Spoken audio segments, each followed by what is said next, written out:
दोस्तों, इस वीडियो में हम बात करेंगे कि क्या बेनिफिट्स हैं असिस्टेंट प्रोफेसर बनने की। क्योंकि देखिए क्या है कि हम असिस्टेंट प्रोफेसर क्यों बनना चाहते हैं, हमारे दिमाग में भी कुछ ख्याल होंगे, कुछ इस एक्सपेक्टेशन होगी कि भाई हम असिस्टेंट प्रोफेसर बनेंगे तो हमें ये फ़ायदा होगा, हमें ये फ़ायदा होगा, हमें ये फ़ायदा होगा। तो इस वीडियो में आपको बताऊँगा कि वाकई में जब आप असिस्टेंट प्रोफेसर बनते हैं तो आपको क्या क्या फ़ायदा होता है, ये जानना आपके लिए बहुत ज़रूरी है। क्योंकि अगर आपको ये चीज़ क्लियर हो जाएगी पहले, तो आपके लिए बहुत आसान होगा अपने करियर में प्लानिंग करना और कैसे जो है आप इस प्रोफेशन में आ सकते हैं। तो ये सारी चीज़ें जो है आपके लिए बहुत इम्पॉर्टेंट हैं जानना। ठीक है।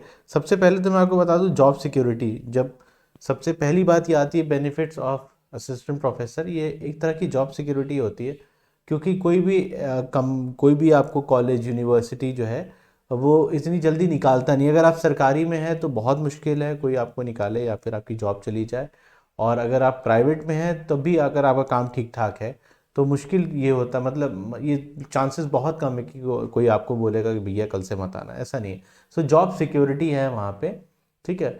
और लॉन्ग टर्म की जॉब सिक्योरिटी है। जो भी प्राइवेट या गवर्नमेंट कॉलेजेस या यूनिवर्सिटी है वहाँ पे लोग इसीलिए ही जाते हैं जॉब करने के लिए, क्योंकि वहाँ पे एक जॉब सिक्योरिटी जो है वो रहती है। तो बेनिफिट सबसे पहला ये हो गया आपका।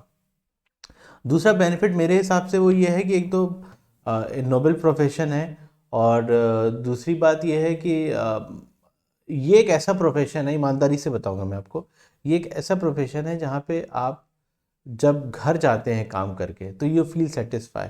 मैंने कॉर्पोरेट जगत में भी काम किया हुआ है, लेकिन वहाँ पे क्या होता है कि भाई सिस्टम के सामने आप बैठे हुए हैं, वही चेहरे आपको रोज़ नज़र आ रहे हैं। आप घर पे जाएंगे, ठीक है, और फिर दूसरे दिन आएंगे, फिर सिस्टम खोलेंगे और काम करेंगे। लेकिन एकेडमिक में कम्प्लीटली डिफरेंट होता है। यहाँ पे क्या है कि आप बच्चों के साथ रोज़ इंटरेक्ट करते हैं।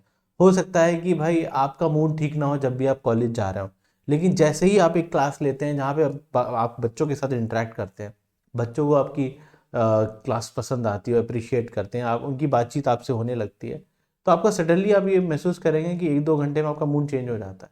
लेकिन कॉर्पोरेट में क्या है कि आपको वही सेम काम करना है, तो एक तरह से आपकी ज़िंदगी बहुत मोनोटोनस हो जाती है। कॉलेज की लाइफ में क्या है कि उतार चढ़ाव बहुत है, जिगजैग है, जो कि मुझे ऐसा लगता है कि ज़िंदगी में ऐसे ही होना चाहिए।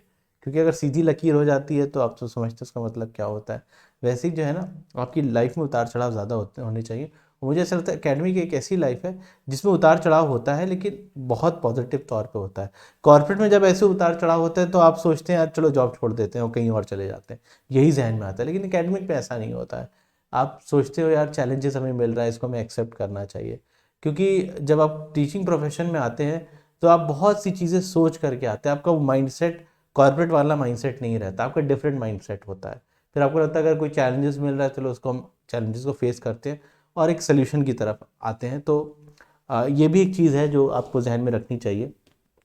और मैं आपको बताना चाहूँगा फ्लेक्सिबिलिटी एक ऐसी चीज़ है, फ्लेक्सिबिलिटी है यहाँ पे इस प्रोफेशन में।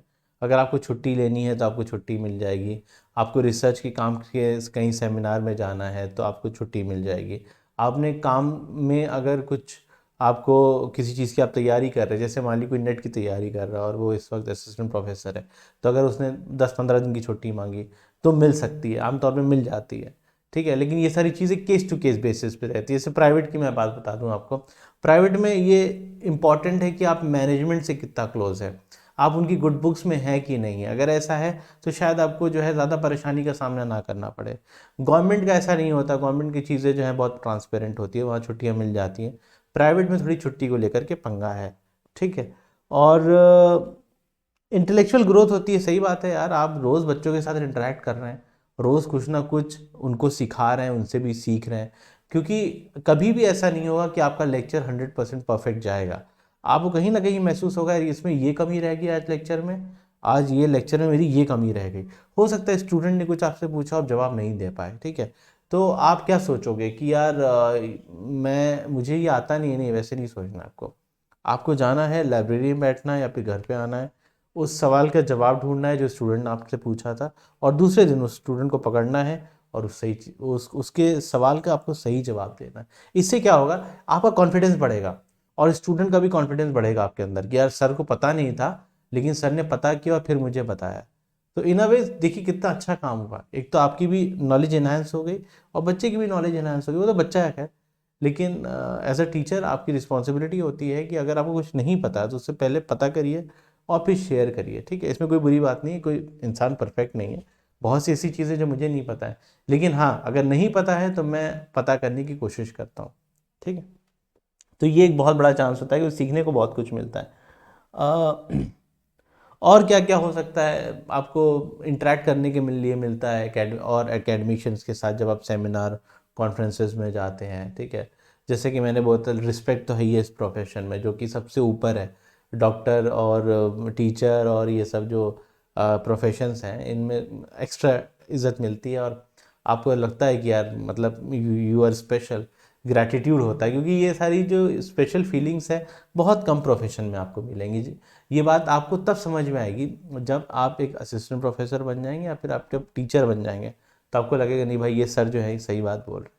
You will get extra feeling जो कि कभी कभी आप शेयर मतलब आप बयां भी नहीं कर सकते। कभी आपको बहुत अच्छी फीलिंग आएगी, अरे यार कितनी रिस्पेक्ट है इस प्रोफेशन में, फिर आप ऊपर की तरफ देखेंगे और बोलेंगे thank you very much God या भगवान, जो भी है, अल्लाह, जो भी है, ठीक है। क्योंकि ये प्रोफेशन जो है वो आपको एक एक्स्ट्रा स्पेशल अटेंशन देता है, एक एक्स्ट्रा फीलिंग देता है, जो कि मुझे ऐसा लगता है कि थोड़ी सी मिसिंग है डिफरेंट प्रोफेशन में, ठीक है। क्योंकि अभी भी क्या हो रहा है ना, टीचिंग की वही प्रेफरेंस है, टीचिंग का वही मेयार है, और टीचिंग की मतलब इसीलिए ज़्यादातर लोग जो हैं वो टीचिंग में आना चाहते हैं, क्योंकि ये सारे फ़ायदे हैं इसमें। और अभी भी ये जो इंडस्ट्री है ये बहुत यूनिक इंडस्ट्री है, ठीक है। मैं इंडस्ट्री इसको बोल रहा हूँ क्योंकि हो गया है, बिज़नेस तो हो ही गया एक तरह से, ठीक है। लेकिन फिर भी अभी भी ये बिज़नेस है। लेकिन अब हमारे जैसे लोग जब इसमें आते हैं तो वो अपना कंट्रीब्यूशन देते हैं और सोचते हैं यार कैसे इस बिज़नेस के अलावा भी जो है मैं कुछ एक्स्ट्रा इन्फॉर्मेशन जो है वो बच्चे को दे दूं, और इसको बिज़नेस ना समझ करके मैं एक अपने ही लिए जो है वो अपना अपने अपने फ़ायदे के लिए चीज़ें करूं, जो मेरे लिए अच्छा हो, जो स्टूडेंट के लिए अच्छा हो। और ये सब चीज़ें जो हैं वो आपको ये सारी चीज़ें जो है वो बेनिफिट्स में आ जाती हैं।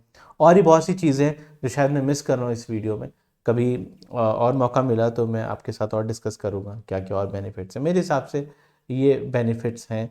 और अगर मेरी वीडियो आपको अच्छी लगी है तो चैनल को ज़रूर सब्सक्राइब कर लीजिए, वीडियो को लाइक कर दीजिए और कमेंट ज़रूर करिए। आपने मेरा वीडियो यहाँ तक देखा है इसके लिए आपका बहुत बहुत शुक्रिया। Thank you.